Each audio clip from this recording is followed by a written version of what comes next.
साहेब आता काय सांगणार, 26 वर्षाचा माझा मुलगा आज मला सोडून गेला फक्त एका त्या मुलीमुळे. फेब्रुवारीमध्ये त्यांचं लग्न ठरलं. लग्नासाठी त्यांच्याकडनंच आम्हाला मागणी आली.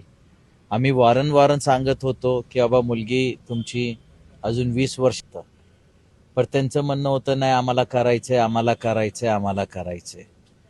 त्यामुळे आम्ही मुलगी बघायला गेलो. ओळखीतली होती, नात्यागोत्यातल्या होत्या. मुलगी बघून डिसाईड झाला, साखरपुडा झाला. साखरपुडा झाल्यापासनं हर 8-10 दिवसात त्यांच्या काही ना काहीतरी गोष्टीवर त्या पोरी चिडायच्या. तो वारंवार मला म्हणायचा, पप्पा तुम्ही चौकशी केली का, तुम्ही चौकशी केली का मुलीची.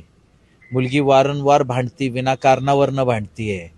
मी म्हणायचो आपल्या नात्यातली आहे, आपल्या चुलत मामानीच्या मेव्हण्याची मुलगी आहे, त्यांनी आपल्याला खात्री दिलेली आहे आणि त्या खात्रीवर तू नको काळजी करू.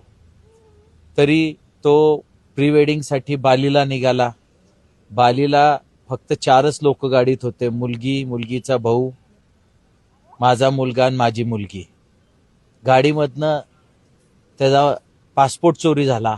एअरपोर्टला बघितलं जाऊन, सगळं काही बॅगेतनं करन्सी होती, क्रेडिट कार्ड होते, सगळं काही होतं, फक्त त्याच्या एकट्याचा पासपोर्ट चोरी झाला.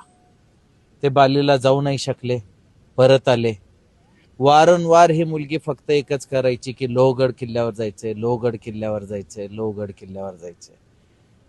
एकदा गेले, दुसऱ्यांदा आम्ही नाही पाठवलं, तिसऱ्यांदा पुन्हा जिद करून बसली की माझी मित्रांची पार्टी आहे, आम्ही तिथं बर्थडे सेलिब्रेशन करू, मला पाठवा, मला पाठवा. माझी मिसेस त्याला वारंवार सांगायची काही काम नाही किल्ल्यावर, काही काम नाही, पर ती ऐकली नाही. 2दा ते जाऊन आल्यानंतर तिसऱ्यांदा पुन्हा जिद करायला लागले जायची. 18 तारखेला सकाळी तो 8:20 सुमारेस घरनं निघाला.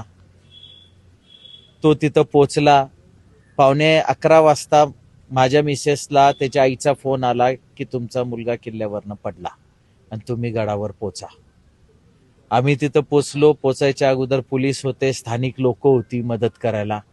त्या लोकांनी सगळी मदत केली, त्याला खूप वरनं काढून आणला. त्यांचा खूप खूप आभार. पर आल्यानंतर हॉस्पिटलमध्ये घेऊन गेले पोलिसांनी. तिथे डॉक्टरनी घोषित केलं की तो मृत्यू आहे.